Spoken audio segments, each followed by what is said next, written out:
Let's begin now. Once, long ago, there lived a man and his wife who were about to have a child. They lived in a little house next to a very powerful witch.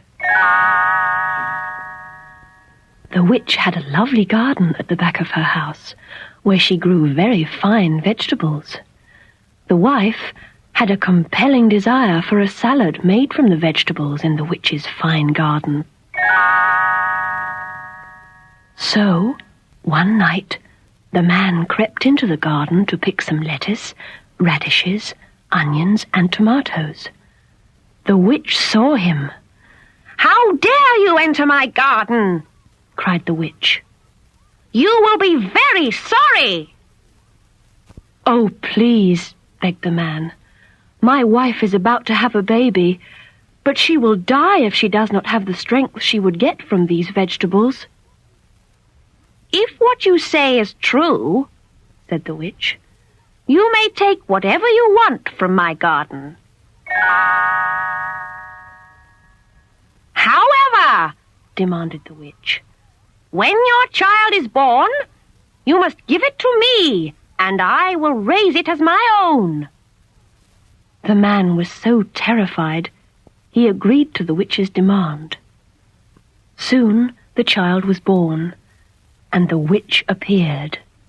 She named the baby Rapunzel and took her far away. Rapunzel became a beautiful girl with long golden hair.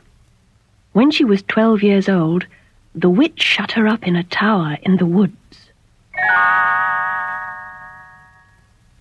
The tower had no stairs and no doors, just a small window at the very top.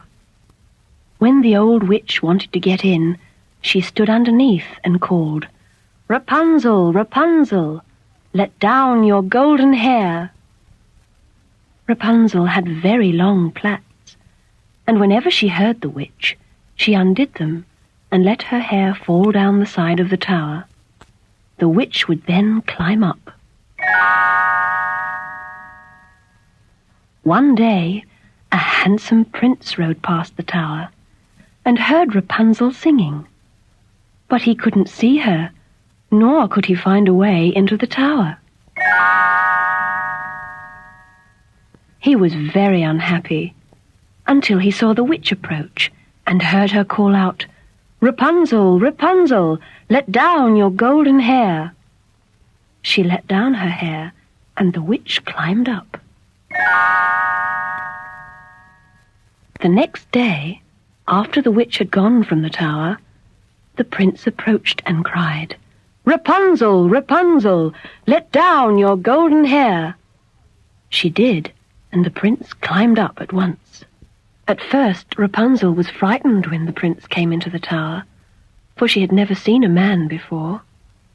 But the prince spoke to her kindly and told her of her beauty. Rapunzel soon forgot her fear, and when the prince asked her to marry him, she agreed. "How will I get down from this prison tower?" she asked.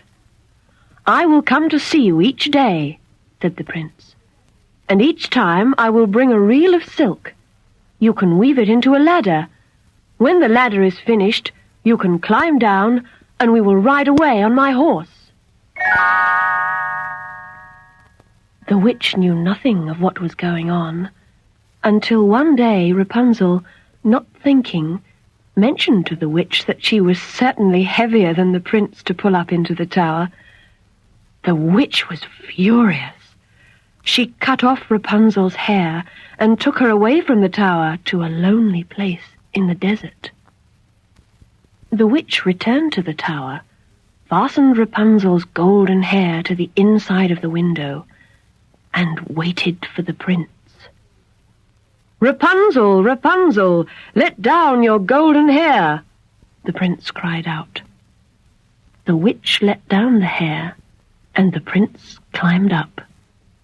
Instead of finding his beloved Rapunzel, he found the witch.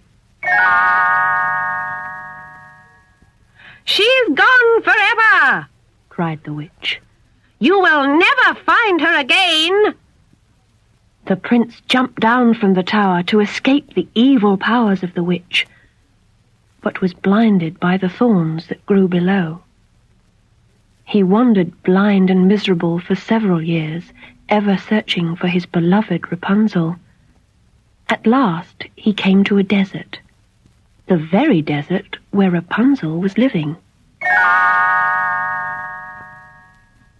He heard her singing and went towards the voice. When he was very close, Rapunzel recognized him and ran to his side and wept. 2 of her tears touched his eyes, and suddenly he was able to see again. He led her to his kingdom, where they were welcomed by everyone. They married and lived happily ever after.